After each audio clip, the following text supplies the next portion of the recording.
Quand on ne change pas pour les autres, on change pour nous-mêmes. Mais c'est vrai que quand on change positivement, ça fait plaisir à nos proches. Alors, si tu mets en place ces 7 habitudes pendant seulement 21 jours, tout le monde sera choqué par ton changement.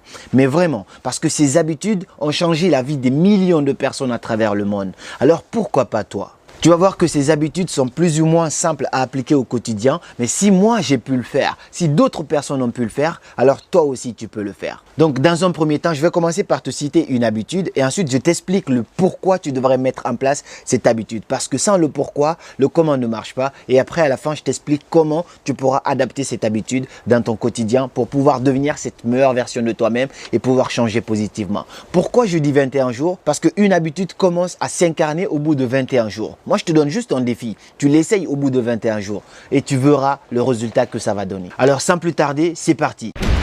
Et non, c'est pas encore parti parce que si tu es nouveau sur cette chaîne, je t'invite à t'abonner si c'est pas encore fait parce que ici, on partage une vidéo chaque vendredi pour devenir cette meilleure version de nous-mêmes. Donc si tu veux pas rater les plus belles vidéos qui vont arriver sur cette chaîne, n'hésite pas à t'abonner. Et si tu es quelqu'un de gentil, je t'invite à me laisser un pouce bleu pour me faire comprendre que tu adores mes vidéos. Alors la première habitude que je vais te partager dans cette vidéo, c'est pratiquement la plus difficile, je sais, pour la plupart d'entre nous, c'est que à ton réveil, ne touche pas directement à ton téléphone. J'ai fait une enquête sur mon Instagram, j'ai demandé aux gens, lorsque vous vous réveillez, quelle est la première chose que vous faites? La plupart d'entre eux, 80% des gens ont répondu, dès qu'ils sont dans le lit, dès qu'ils se réveillent, ils touchent directement à leur téléphone pour aller checker les réseaux sociaux. On ne se rend pas compte d'une chose. Lorsqu'un fumeur se réveille, la première chose qu'il fait, c'est d'aller fumer d'abord une clope, même avant de se brosser les dents. On dit qu'il est devenu accro à la cigarette, du coup il a du mal à s'en sortir. On prend ça comme étant un problème. Mais par contre, se réveiller aussi et toucher directement à son téléphone, ne plus du tout faire d'exception,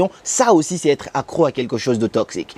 La cigarette tue, on est d'accord. Mais le téléphone aussi, les réseaux sociaux tuent. Mais c'est juste que ça te tue à petit feu. Dès ton réveil, lorsque tu vas directement sur tes réseaux sociaux, tu envoies un signal aux cellules de ton corps en disant que tu vas commencer ta journée comme ça. Et il y a un adage qui dit, dis-moi comment tu commences ta journée, je te dirai comment tu la finis. Donc tu commences négativement ta journée parce que tu vas regarder la vie des autres, tu culpabilises, tu te dis, ah tel est en vacances, moi je suis là dans mon lit, je suis cloné là. Tu commences à te sentir mal. Et le pire c'est quoi? Quand je dis que les réseaux sociaux sont une drogue, c'est que déjà tu perds du temps. En plus, c'est pas bon pour les yeux et troisièmement, tu perds ta santé mentale. Donc à la place d'aller sur ton téléphone, dès que tu te réveilles, si tu es croyant, tu peux commencer par faire tes prières et ensuite tu rajoutes la méditation si tu veux. Moi, je prie et en plus, je fais la méditation. Je prends mon petit livre, je lis mes 30 minutes de lecture chaque jour et après, je vais sur mon téléphone. Mais jamais je commence ma journée en allant sur les réseaux sociaux parce que je sais que quand je commence mal ma journée, il y a de fortes chances que je finisse mal ma journée. Donc si tu arrêtes cette habitude-là, tu te donnes un défi de 21 jours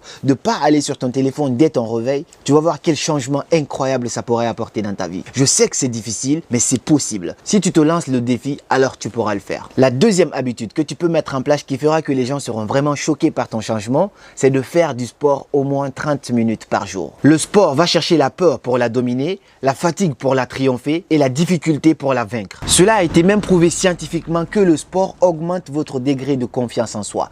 Combien de personnes je rencontre, je leur demande, est-ce que vous faites du sport? Non, j'ai pas le temps pour ça. Tu n'as pas le temps pour le sport et tu as le temps pour quoi d'autre? Parce que le sport stimule que tu peux avoir une bonne énergie et tout est énergie dans ce monde. Si tu n'as pas une bonne énergie, tu peux pas accomplir de belles choses en fait. Et donc en faisant du sport tous les jours pendant les 3 semaines, tu vas voir que ta confiance en soi va commencer à augmenter. Tu vas réduire ton niveau de stress et en plus tu vas avoir beaucoup plus d'énergie. Donc essaie juste, même si ce n'est que pour 30 minutes, tu n'as pas besoin de faire du sport comme un athlète professionnel. Prends à ton rythme, vas-y à ton rythme, même si tu es handicapé, tu peux quand même faire un sport pour stimuler ton énergie et tu vas voir quel changement considérable ça peut apporter dans ton mindset. Troisième habitude à mettre en place qui fera que tu vas devenir un génie, c'est de lire au moins 30 minutes chaque jour.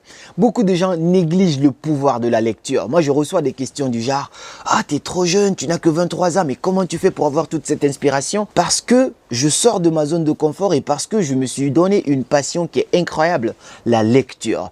J'ai pas d'autre secret, c'est la lecture. Quand tu lis, tu as une vision beaucoup plus supérieure au reste du monde. Beaucoup de gens n'ont même pas lu un seul roman de toute leur vie. Imagine, tu lis 30 minutes chaque jour. Si tu lis 30 minutes chaque jour, et supposons que tu lis une page par minute. Donc chaque jour, tu auras lu 30 pages. 30 pages en 7 jours, tu seras presque à 200 pages. Chaque semaine, toi, tu lis un livre. Au bout d'une année, tu auras lu 54 livres. Et ça, c'est incroyable la connaissance que ça peut te procurer. Parce qu'aujourd'hui, quand tu mets l'argent et le savoir,